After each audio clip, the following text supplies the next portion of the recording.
तो America Iran के अलग अलग ठिकानों पर हमला कर रहा है। जबरदस्त नुकसान पहुंचाने की बात अमेरिका कह रहा है और साथ में यह भी कह रहा है कि हमने तो अब सब कुछ ईरान में खत्म कर दिया। लेकिन इधर ईरान भी पसीने अमेरिका के छुड़ा रहा है, ऐसी ऐसी मिसाइलें दाग रहा है कि उसके कई ठिकाने तबाह हो गए हैं। नमस्कार, मैं हूं नीलू। लेकिन इस वक्त एक बड़ी खबर सामने आ रही है जिसने अमेरिकी एजेंसियों के कान खड़े कर दिए हैं। अमेरिका को अब ईरान के हमले का डर सता रहा है, वो भी अपने घर पर, अपनी धरती पर। जी हां, अमेरिका के फेडरल जांच ब्यूरो यानी FBI ने कैलिफोर्निया में पुलिस विभाग को चेतावनी दी है कि ईरान अमेरिका के पश्चिमी तट पर ड्रोन से हमला कर सकता है। ABC न्यूज के मुताबिक FBI जो है उसने अलर्ट दिया है और उसने हवाला देते हुए अपनी रिपोर्ट में इसका खुलासा किया है। अलर्ट में कहा गया है कि अमेरिकी हमलों का बदला लेने के लिए ईरान ऐसे हमले कर सकता है। देखिए, जहां पर इस वक्त ईरान में जबरदस्त तबाही अरब मुल्कों की धरती का इस्तेमाल करके अमेरिका और इजराइल ईरान में कर रहे हैं, लेकिन हॉर्मुज में हमने देखा है कि किस तरह से पिछले 2-3 दिन में हालात वहां पर खराब हो गए हैं। कल तो 2 शिप को उड़ा दिया ईरान ने और उसका कहना है कि बिना हमसे पूछे यहां से कोई भी तेल जहाज जो है वो नहीं निकल सकता, और निकलेगा तो कल जिस तरह से 2 जहाजों को निशाना बनाया गया उसी तरह का हश्र बाकी जहाजों का होगा अगर हमसे बिना पूछे यहां से निकला जा सकता है। तो यानी कि ईरान जो है अपने घर के फ्रंट से भी जबरदस्त हमले कर रहा है। अब बताया जा रहा है जिस तरह से अगर वाकई FBI जो रिपोर्ट सौंप रही है या इनपुट्स दे रही है अमेरिकी गवर्नमेंट को कि हो सकता है कि अमेरिका की धरती पर ईरान हमला करे, उसमें किस तरह की चेतावनी है वो आपको बताते हैं। ये चेतावनी ऐसे समय में आई है जब अमेरिका और इजराइल के हमलों के बाद मिडिल ईस्ट में इस वक्त जबरदस्त जंग छिड़ी हुई है। ईरान के जवाबी हमलों में इजराइल और पूरे मिडिल ईस्ट में अमेरिकी ठिकानों को निशाना बनाया गया है। अलर्ट में खुफिया जानकारी के हवाले से बताया गया है कि ईरान ने अमेरिकी तट के पास एक जहाज से ड्रोन लॉन्च करने के आइडिया पर विचार किया है।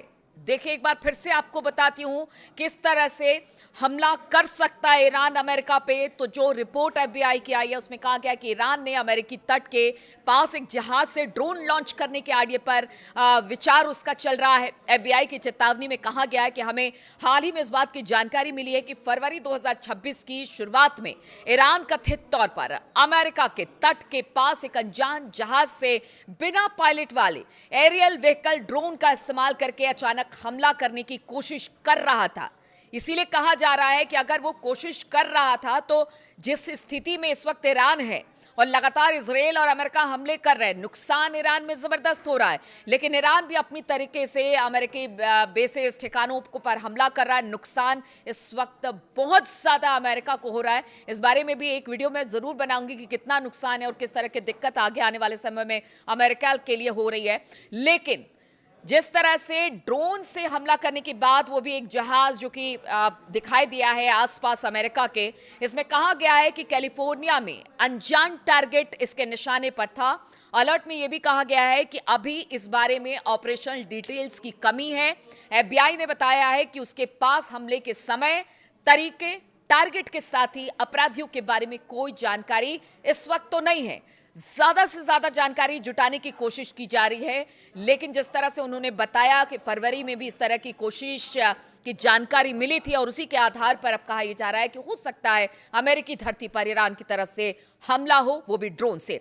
चेतावनी में यह नहीं बताया गया है कि किन शहरों और जगहों को टारगेट अमेरिका के किया जा सकता है। अमेरिकी राष्ट्रपति डोनाल्ड ट्रंप ने अलर्ट में चिंता तो जताई है लेकिन इसे खारिज भी कर दिया है। और जब उनसे पूछा गया कि क्या उन्हें अमेरिका के अंदर ईरान के बदले की कार्रवाई का डर है, तो ट्रंप ने जवाब दिया, नहीं, मुझे नहीं है। ये ट्रंप है, बयान लगातार देते हैं कि सब कुछ खत्म हो गया, फिर कहते हैं एक बड़ा हमला होगा और इतना बड़ा हमला होगा कि ईरान खत्म हो जाएगा। तो वो पहले वाली बात सही बोलते हैं या बाद वाली बात सही बोलते हैं, किसी को ये बात समझ में नहीं आ रही है। हालांकि समय समय पर व्हाइट हाउस के प्रवक्ता भी आते हैं, डोनाल्ड ट्रंप भी आते हैं, प्रेस कॉन्फ्रेंस भी करते हैं और उसके बाद अलग अलग तरह की बातें करते हैं। यानी कई बार तो झूठ सच सब बोलकर निकल जाते हैं और फिर अपनी बातों से ही मुकर जाते हैं। तो अब ट्रंप ने कहा है कि अगर ईरान की तरफ से अमेरिका की धरती पर हमला होगा, ऐसे मुझे लगता नहीं है। और इस बीच अलर्ट मिलने के बाद कैलिफोर्निया ने, लेकिन डोनाल्ड ट्रंप कुछ भी कहे, लेकिन बताया जा रहा है कि कैलिफोर्निया ने सुरक्षा को लेकर निगरानी अब बढ़ा दी है। ये तो हो गई बात कि हमला कभी भी हो सकता है और ईरान ये कर सकता है। ईरान ने जिस तरह की चुनौती अमेरिका इसराइल के सामने रखी है, अमेरिका को भी नहीं समझ में आ रहा है कि जिस तरह से मादुरो को उठाकर लेकर गए, ओवर कॉन्फिडेंस में थे ट्रंप। उनको लगा कि ईरान भी इसी तरह से जीत लिया जाएगा, लेकिन ईरान में आज जो हालात हैं और जिस तरह से इस ट्रंप हैं वो इस युद्ध में फंस गए हैं, उससे तो यही कहा जा सकता है कि ईरान कुछ भी कर सकता है, अमेरिका की धरती पर भी हमला कर सकता है। इसलिए भले डोनाल्ड ट्रंप ये मना कर रहे हैं कि उनको बहुत ज्यादा डर नहीं है या वो नहीं कर सकते, ईरान ऐसा कुछ नहीं कर सकता, लेकिन जो वहां पर कैलिफोर्निया पुलिस या FBI या बाकी एजेंसियां, वो जरूर इससे लेकर अलर्ट है। अब हम आपको बताते हैं, ईरान के साथ जंग में अमेरिका को काफी भारी पड़ी है और ईरान पर हमले के बाद छिड़ी जंग के पहले 6 दिनों में ही जो आपको मैं बता रही थी कि किस तरह से नुकसान हुआ है, तो अमेरिका को कम से कम अब तक जो आंकड़े सामने आए हैं उसमें 11.3 अरब डॉलर, यानी कि करीब करीब अगर रुपए में बात की जाए तो 1.04 लाख करोड़ का नुकसान हुआ है। ट्रंप प्रशासन ने अमेरिकी कांग्रेस की ब्रीफिंग में सांसदों को यह जानकारी दी है, क्योंकि देना पड़ेगा। अगर आपकी सरकार किसी जंग में कूदी है, खर्च कितना हो रहा है, तो इसका ब्यौरा देश को तो देना पड़ेगा और इसीलिए पूरा ब्यौरा, पूरी ब्रीफिंग कांग्रेस में रखनी पड़ी है। एक समाचार एजेंसी यानी रॉयटर्स के मुताबिक मंगलवार को बंद कमरे में बैठक के दौरान सीनेटरों के सामने यह आंकड़ा रखा गया। हालांकि इसमें जंग का पूरा खर्च अभी शामिल नहीं है, मतलब एक मोटा मोटी हिसाब से अभी सिर्फ ट्रंप सरकार ने एक जंग का आंकड़ा रखा कि कितना खर्च हुआ है और कितना नुकसान हुआ है, ये तमाम बातें रखी गई हैं ट्रंप गवर्नमेंट की तरफ से। लेकिन बताया जाता है कि अगर ये युद्ध लंबा चलता है तो ये आंकड़ा कई गुना बढ़ सकता है, क्योंकि कांग्रेस के कई सदस्यों को उम्मीद है कि ट्रंप प्रशासन जंग के लिए कांग्रेस से और फंडिंग का अनुरोध कर सकता है। कुछ का मानना है कि यह अनुरोध 50 अरब डॉलर का हो सकता है, जबकि दूसरों का यह अंदाजा है कि ये थोड़ा कम भी हो सकता है। आप देखिए, अभी ही इतना पैसा लगा चुके हैं इस युद्ध में, बल्कि उनके घर में भी उनकी सेना के बड़े अधिकारी भी कह चुके थे कि हमें जंग में उतरने की जरूरत नहीं है।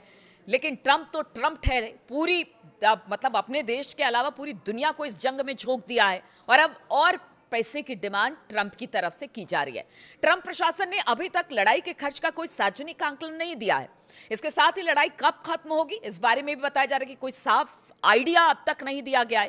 ट्रंप ने बुधवार को दावा किया कि अमेरिका ने ईरान की जंग जीत ली, लेकिन काम पूरा करने के लिए लड़ाई में बना रहेगा अमेरिका, यह भी कहा। ट्रंप प्रशासन के अधिकारियों ने सांसदों को बताया कि पहले 2 दिनों में 5.6 अरब डॉलर के हथियारों का इस्तेमाल किया गया था। अमेरिका और इजराइल ने 28 फरवरी को ईरान के खिलाफ एक साथ हमला बोला था, जिसके बाद अब भीषण जंग का रूप ये ले चुका है। इसने ओमान से लेकर लेबनान तक पूरे मिडिल ईस्ट को अपनी चपेट में ले लिया है और अब तक करीब करीब बताया जा रहा है कि सटीक आंकड़ा तो नहीं है, लेकिन अगर इस पूरे मिडिल ईस्ट की बात की जाए, चाहे वो ईरान हो या फिर लेबनान हो, इन सबको अगर बात की ले जाए, 5 से 6 हज़ार का आंकड़ा, एक मोटा मोटी आंकड़ा बताया जा रहा है कि उससे ज्यादा हो सकता है कि इस जगह पर लोग मारे गए हैं। ईरान ने जंग के बाद एनर्जी सप्लाई के लिए दुनिया के प्रमुख का जो चोक पॉइंट है हार्मूज, उसको बंद कर दिया है। यानी ये हम आपको बता रहे हैं कि किस तरह से ईरान अमेरिका पे हमला करेगा, क्योंकि जिस तरह से हरकतें इजराइल और अमेरिका ने की, पूरे ईरान को तबाह करने की बात की है, उसके बाद खर्चा भी उसका हो रहा है और अब इसके परिणाम क्या हो रहे हैं वही बताने की कोशिश कर रही हूं कि हॉर्मुज जल डमरू मध्य को भी बंद कर दिया गया है। ग्लोबल एनर्जी बाजार, ट्रांसपोर्ट में अफरा तफरी इस वक्त मच गई है। यानी पूरी दुनिया में इस वक्त हम देख रहे हैं कि किस तरह से स्थिति बनी हुई है। ट्रंप ने जो सोचा था वो हो नहीं पा रहा है। तो क्या लगता है कि ट्रंप क्या हथियार डालेंगे, और क्या अगर ट्रंप हथियार नहीं डालेंगे तो कोई बातचीत होगी? क्योंकि देखिए, नेतन्याहू तो सीन से ही गायब हो गए। नेतन्याहू कहाँ है? पीछे खबर आई थी कि वो घायल हो गए हैं, लेकिन उस बार की भी तस्दीक नहीं की गई। कितने घायल है, क्या है, कहाँ है, कुछ नहीं कहा जा रहा है। लेकिन अब सिर्फ ट्रंप दिखाई दे रहे हैं और इधर ईरान है कि आपको हर मोर्चे पर आपको जबरदस्त टक्कर दे रहा है। हॉर्मुज उसने बंद कर दिया। ईरान की मिसाइलों ने अमेरिका का भारी नुकसान किया है। इधर अगर बात की जाए कि अगर ईरान ये कहता है कि वो अमेरिका की धरती पर भी हमला कर देगा, तो इसके बाद समझिए कि ट्रंप और अमेरिका जो दावा कर रहे थे महाशक्ति बनने का, उसका होगा क्या। तो ये देखिए, अभी खबर है और खबर में कितनी सच्चाई है, क्योंकि अगर FBI ने अगर अलर्ट किया है तो इसके पीछे कुछ ना कुछ तो सच्चाई होगी और ट्रंप को भी ट्रंप को भी कहीं ना कहीं एहसास है कि हो सकता है कि हमला हो जाए, भले वो आगे से कुछ ना दिखा रहे हो, भले वो उनकी बॉडी लैंग्वेज ये कह रही हो कि सब कुछ ठीक है, सब बढ़िया है, युद्ध खत्म हो जाएगा। लेकिन अब इस खबर ने जरूर अमेरिका के कान खड़े कर दिए हैं और इस वक्त अमेरिका अलर्ट है।